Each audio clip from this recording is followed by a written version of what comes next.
Welcome to the Journo Brief, where we explore what's shaping journalism today. From big investigations to new trends changing how stories are told. Brought to you by the Center for Collaborative Investigative Journalism, this podcast goes beyond the headlines to reveal the innovations, challenges, and teamwork behind impactful reporting. Each episode features insights from experts tackling journalism's biggest issues. I'm Fola Folayan. Join us as we explore this evolving world, one story at a time. At the Center for Collaborative Investigative Journalism, CCIJ, we believe in the power of truth, data, and storytelling. Our team of investigative reporters, visual storytellers, and data journalists work across borders and disciplines to bring you journalism that matters. But here's the thing. This kind of work takes time, resources, and most of all, support from people like you. If you believe in trustworthy, impactful journalism that holds power to account, please consider supporting our work. Visit www.ccij.io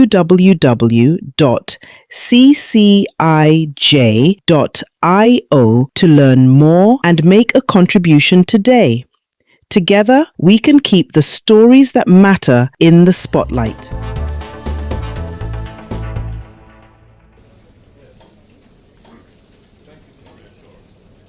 In this age of algorithms and endless scrolls, content creators and influencers are doing more than entertaining.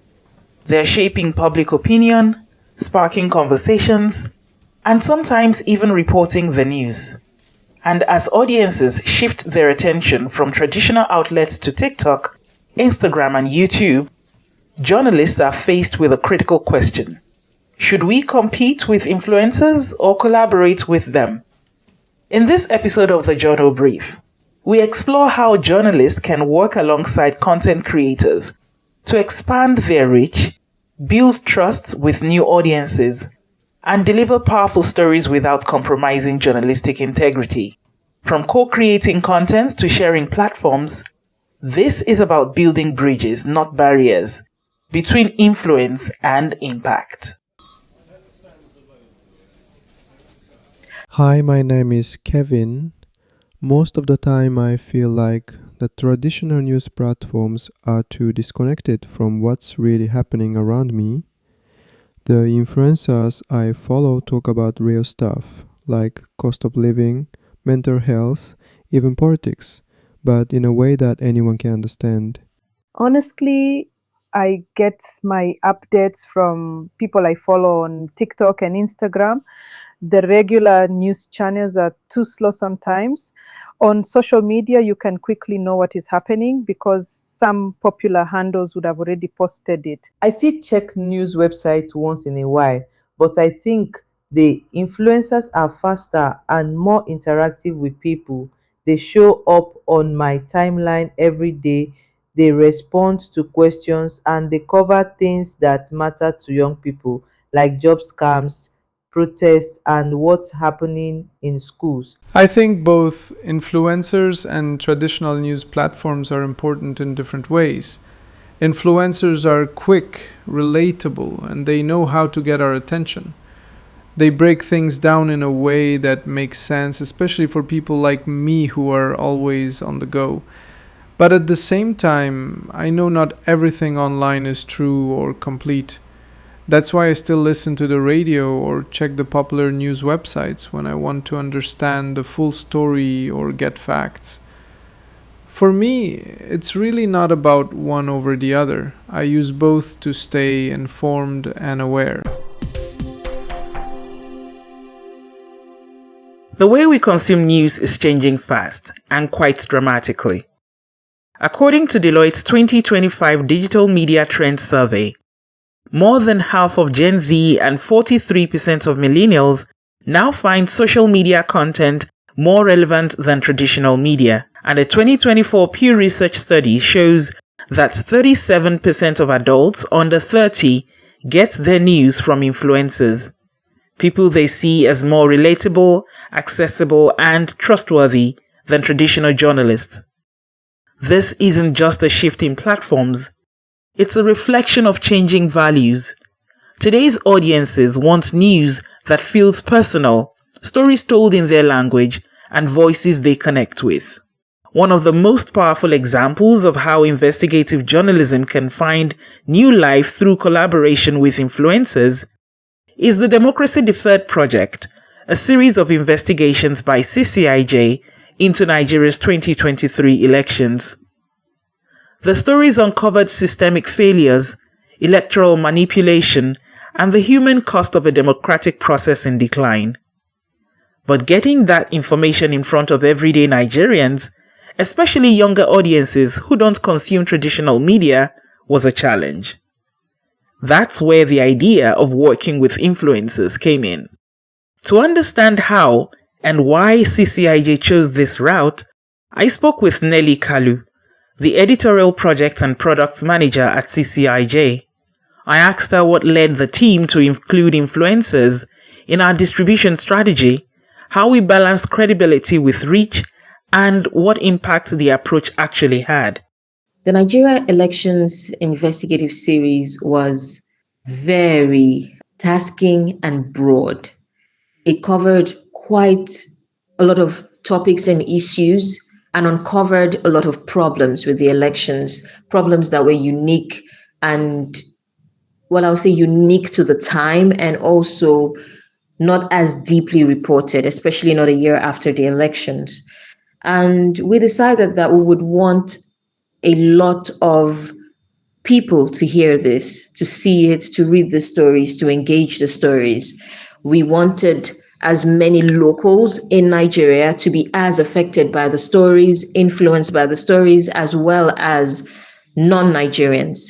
And for that reason, we decided to involve people with voices louder than CCIJ's. We're not shy to admit that CCIJ, a young growing newsroom, will need amplifiers. And for us, these influencers were amplifiers, not just because they were going to repeat what they've written, but they would have what we've written, but they would have read it, absorbed it, formed an opinion, and we have no control about what their opinions will be or are after they've read it. And that's the risk of having influencers. If you really want an influencer, as we call them, as they are influencers who are particularly concerned about what's happening in the news and what investigations go on in journalism, and engaging them gave us the amplification we needed for our stories, not just by saying, here's a good story from CCIJ. I doubt that any one of them even did, but to say, I read this story and these are the issues that this story has touched, that touched me, that I'm interested in, engaging with. And by that measure, everyone who listens to their voices, disagrees with their voices, agrees, engages with them, gets to do the same for the story.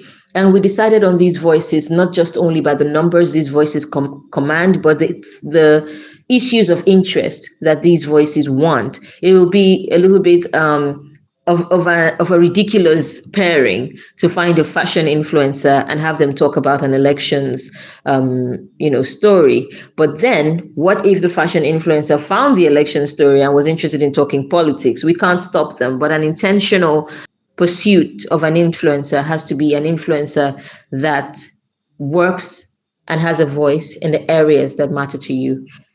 So for us, that's why we chose chose a couple or so for our distribution strategy. Right now, you can read a lot about the value of influencers on nearly every journalistic think tank and research organization. The conversation is becoming a lot more global and a lot more mainstream now. But I will say this about it, which is, think about the publishing of a good story on any newspaper, back when newspapers were the most, were very influential, but still sharing audiences now with TV and radio. And radio host or TV host will pick up a news story in the headlines and run with it and have their programs around it, engage more people to converse and communicate around that story. So it then gives the story more influence, more push. Are we more comfortable with that because these are professional journalists? Okay. But then some of these influencers who do this either have some journalistic background or are interested in equitable media.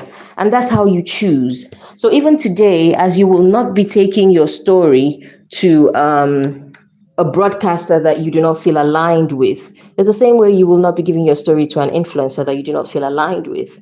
So how did we end up navigating that tension in CCIJ? Well, we trusted our communications and partnerships manager to make the right choices for us, to go out there and choose who the right voices are and make sure that the voices were not compromised. We didn't tell them what to do, what to say. In fact, we're out there in the cold and in the wild. They could very much have said they have no interest in these stories, and that would be their right, and they could very much have come on and told their people, oh, they're biased. That could very much be their right as well.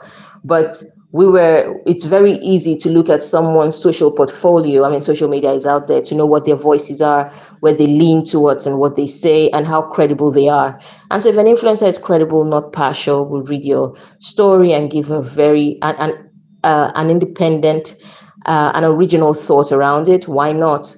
You can't control that the same way you would not control how your audience perceives your stories when they read them, the same way with the influencer. And when we came to that conclusion, we're able to make that decision. And I hope that in future stories that we work in CCIJ, we will be more proactive about engaging influencers, especially discussing what does a fee entail and what does it mean. We never really crossed that part, luckily for us, but I believe that there will come a time when we have to, and we would have to figure out what that conundrum is. But luckily for us, again, there's so many articles and pieces of writing around influencers, partnering with newsrooms, and so we already have a guide to follow, thanks to all the wise people who put down their experiences on paper. There's a common fear among journalists that sharing stories on social media or collaborating with influencers might compromise the credibility of their work.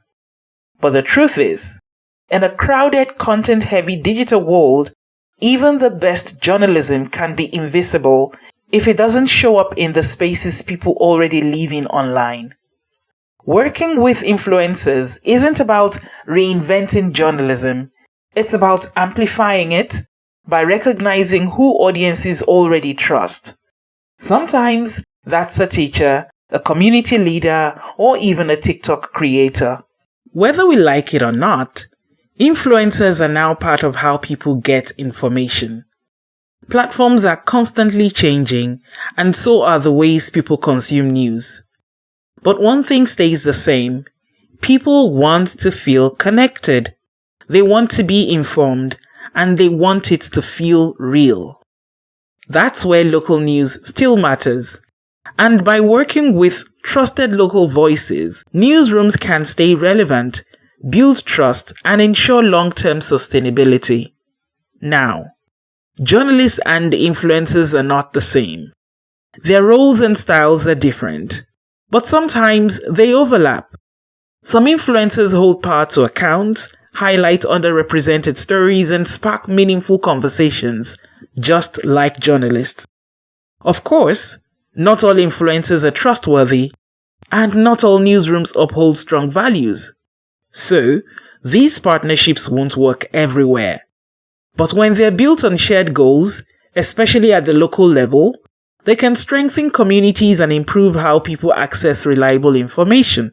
When I spoke to Tessa Pang, the impact editor at Lighthouse Reports, a newsroom known for collaborative investigative journalism, she shared how their team works with influencers and digital creators to share powerful investigations with wider, often hard-to-reach audiences. Tessa broke down the reasons behind this approach, how it works, and what it has taught them about the future of journalism. I guess the inspiration of working with news content creators and social media influencers comes from the context you just described, that the way people consume the news is changing, and traditional journalism often no longer has the kind of reach or the kind of audience maybe that it used to have. And that journalism needs to grapple with this changing context. And part of that is that people are consuming their news far more on social media. or trusting influencers or content creators perhaps more than journalists. I think the decision for Lighthouse is quite an easy one because for every investigation at Lighthouse, we work in collaboration with different media partners. So from traditional print outlets to TV channels, to radio stations, to podcasts, to Substacks, kind of, any form of media. And news content creators are a form of media and need to be recognized as such. So in terms of how we choose to, how we choose the journalists or how we choose the content creators that we work with, I think that decision is different based on every investigation. So because we're not a publishing platform and we put together a different collaboration for every investigation, it gives us the luxury to choose which audience needs to read this investigation the most or access the findings of this investigation the most. And then the kinds of outlets and the kinds of influencers that we might work with as a result of that will depend on that strategy around the audience there. When you say that it depends on the investigation, what are the markers? What do you look out for? Potentially, this is better described in an example, I think, maybe of work that we have done before. So, for example, last year we did an investigation looking into a public relations firm that was targeting environmentalists and activists and people who were, and scientists, people who were sounding the alarm on how harmful pesticides were, because that PR company had quite close relations to the pesticides industry. And we recognized that an important constituency to hear these results, because that PR firm is American, an important constituency to understand the way in which the pesticides industry is trying to increase its influence and trying to take down its opponents were people who are health concerned in the US and also in Kenya, which was one of the primary countries where the company would target. And so as a result of this, we reached out to prominent influencers in around kind of health, health and wellness in America, and shared with them in advance some of the investigative findings. And we also created a shortened video for Instagram and TikTok. And then once the investigation was published, we shared that video with them, and they shared it with on their social media. And some of the influencers got us in touch with other influencers that they're in touch with, and then the investigation ended up, for example, in this case, the investigation ended up going on the Joe Rogan show, and they discussed that in the context of kind of mistrust of government use of funds, because it was public money that was funding the PR firm. I think this example is one where we identified that there was a need for the audience to know the findings, but also identified that potentially the findings wouldn't reach that community in the traditional way. So they might not read the piece that we were publishing in The Guardian or in Le Monde in France, for example. So in that instance, there was a need to go to people that community trusted, and that happens to be a health and wellness influencer. And I think that the strategy for Lighthouse of who we decide to reach out to or who we decide to work with is always built around the idea that audiences have people that they trust, and they have channels that they're already consuming the news and consuming content on. And journalism needs to understand how their findings fit in that information ecosystem, and use the information ecosystems and the trusted voices of those communities, and build around that, rather than assuming that people will come to you, or that people will find your findings just because you deem them important. Or even assuming that people will trust you because, they have seen your investigation or they've seen your work. In terms of working with these influencers, I want to know the practicality of it. Do you have to create the content for them, or do you just share with them that information or the findings of the investigation and let them create?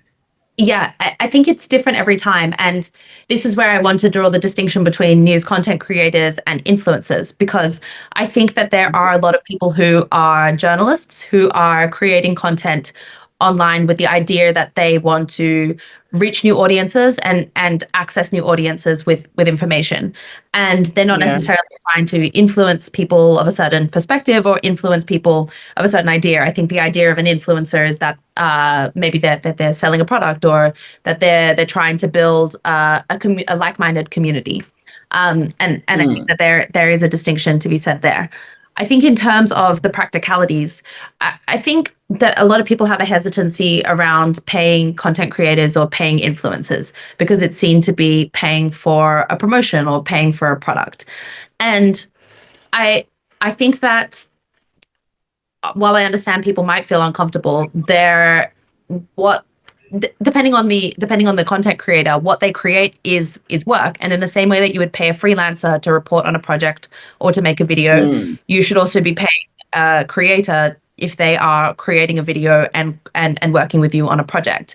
I think then if there's money involved, then as a newsroom, you would have a lot more editorial say over what happens in that video and the content that goes out, because you are kind of creating a business relationship between the two. There are other instances, for example, at Lighthouse, where in-house we have created a shortened video ourselves because we want editorial control over how that investigation is being spoken about and the important points that we want to highlight. And then we would share that video with other influencers. And in that case, their role is as amplifiers. Rather than as partners in that investigation. And so I think I would draw the distinction between those two different strategies of using influencer platforms, with the content you've already created, versus reaching out to co-create content with them. And I think that involves a lot more of a negotiation as well. I think the other version is, you have findings that are not necessarily, I guess, fit for purpose for a social media platform like TikTok or Instagram, because the findings are, for example, in a long form article. And you might reach out to an influencer to amplify that, but not necessarily see them as a partner. And in that case, I think I guess you have to trust that the way that the influencer or the content creator will portray the findings will be in good faith from what you've published. And I think that in that instance, it's just like putting any other information out there on the internet. You're just being more intentional about the relationship you're building.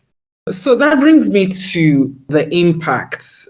How measurable, is the impact? Have you been able to look at, the reach of the investigations, the ones that you have involved influencers, compared to, the ones that you've used typical traditional media strategies? Have you been able to have marked differences, and what are those differences? Yeah, so I guess because Lighthouse is not a platform, we don't really look at reach in terms of numbers, because that will differ depending on the partners that we're collaborating with. What we do look at is impact, for example, and one big impact consideration is, did it reach the audiences that it needed to reach?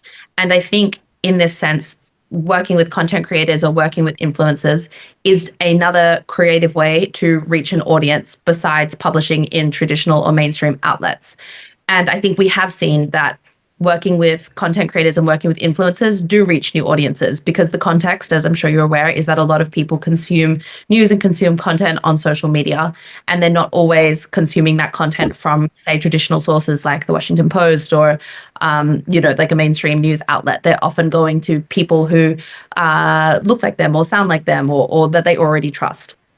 And I just want to say, I think that, this is no different to, for example, sharing your findings with a civil society organization that you think will reach out to their membership list. This is just a different way to reach a target audience. And I think that we have found that this has been a successful way when that audience is engaging with that platform. Yeah. What about budgets? Because, as you know, sometimes a lot of investigations are funded with donor funding, grant funding. Do you always have to put that in your budget, or do you get sometimes partnerships with these influencers who probably are passionate about, the issue that is being covered, and, you don't have to, there's no exchange of funds involved? Yeah, so there has been instances where there has not been exchange of funds involved. And that was, for example, we did an investigation looking into a massacre in Khartoum, Sudan last year, and it was evidence of ethnically motivated killings. And for that investigation, because there was quite a lot of visual evidence, we created a shortened video for our own platform for Instagram and for TikTok. And we shared that video with the Sudanese diaspora community, who are quite active on Instagram and TikTok, and for want of a better word, like influencers who are trying to raise awareness about what is happening in Sudan, and trying to generate public support for governments to do more. And we shared the video with them, and they shared it, and they responded by making videos. And in that case, we're not paying them. This is part of also their interest is sharing these findings as well. So in that case, we don't have to put that in the budget. I'm not sure I'm best placed to answer the budget questions, because this is not my role at Lighthouses. Luckily, is not applying for the funding. But I mean, I do think, for people who are applying for grants and for grantors, I think this should be a consideration of the way in which you deliver your investigation. And this is just a different delivery mechanism, just like doing screenings of a documentary would be one delivery mechanism, or delivering the investigation to politicians would be another delivery mechanism. Like, this is just a different way to reach an audience. I want to ask about challenges, because a lot of people have raised issues with, sometimes content creators or influencers not sticking to like the integrity of the story, sometimes having their own interpretation of what the findings are. What are some of the challenges you've encountered working with content creators? Yeah, I think, an obvious one would be price. Like, content creators work on quite a different pay scale than a lot of journalists do. And so for a journalist organization, particularly nonprofit ones, a price might be out of the realm of possibility for a lot of creators. To work with a lot of creators. And so you have to find a creator that's willing to meet you at the price that you're willing to pay. I think another one is finding an intersection between what interests creators and the information that you have, because creators are also kind of at the realm of, or the helm of, the social media algorithm. They have to make sure what they put out interests their audience, and they're very much interested in making sure their audience is engaged with the topic. So when you pitch something to them, you have to be aware of how that will resonate with their audience. So I would say another challenge is to do sufficient research about that kind of creator. Like, what's the style of video that they're putting out? What are the usual topics that they engage with? And how does your investigation fit into one of those niches? And I think that's about creating a good pitch. And that is about going to a creator with something that will resonate with their audience, because you've done that research or done that work. And maybe that's not presenting every finding, or not expecting them to create an entire video about your investigation, but looking at how your findings might aid another video that they are, or provide supporting evidence for something that they are talking about. So being a little bit creative and putting yourself in their shoes, I think, is a challenge, or something that maybe journalists aren't always used to doing. And I think in terms of, how the creator then goes and communicates with that to their audience. I think to an extent, there has to be a level of trust that the way that the creator is creating their content, they're doing so because they know that is what will resonate with their audience, or that is what will work in the algorithm. And I think, obviously there's varying levels of involvement that a newsroom should be in, but how the creator is pitching how the creator is framing the content is an editorial choice from them. And I guess if you're paying them, it's also an editorial choice from you. And so that needs to be a two-way relationship between you and the creator of both trusting them, but also being able to give advice to make sure it stays true to the investigation as well. As journalism evolves, one thing is clear: journalists don't have to work alone. Partnering with influencers help us reach people where they are with stories that matter. When done right, these partnerships can be powerful tools for public engagement. But success requires intention, choosing the right collaborators, communicating clearly, and being transparent about the goals. With those in place, journalism doesn't lose trust, it gains impact. in CCIJ, we practice a modular kind of journalism where we make sure we touch radio, we touch social, we touch, every point where there's an audience, and we go to that audience in the language and in the medium that meets them where they are. And that's also what the influencers do for us. They are the voices through the medium that meets our audiences on social where they are. So definitely we'll be doing it again. And the impact it had on the project is, for one thing, the Nigeria election investigations, which we termed the Democracy Deferred series. It was an entire series of investigations into 5 chapters, actually. 4 investigative chapters, 1 data story, or just a publication about all of our data investigations for that project, and an ebook, which eventually is becoming a game that we're building on our metaverse. So see how much it's grown. And it's grown because every time a story was published in the series, we saw how much engagement, how much it mattered, and how much the influence of the story was. For one thing, we had one of the, most engaged Twitter spaces on this elections. Bringing to CCIJ is just 5 years old, but bringing to us more than 15,000 people on social to hear what we have to say. And that's a major impact. And that was from engaging voices that could bring more voices to us. So yes, it did reach unexpected audiences, and it reached new audiences. In CCIJ, it matters to us that even journalists are audiences, as much as, partners, other newsrooms and organizations, and also grantors and donors, and then the mass, population that clings to media. So they are all our audiences. And so we were able to touch journalists who've never heard of us, audiences who've never heard who we are, and it paid off, as we are a non-profit organization. We are constantly fundraising, and I think that paid off a little bit more for us in this very tough economic times in the world. The Journo Brief is a production of the Center for Collaborative Investigative Journalism, CCIJ.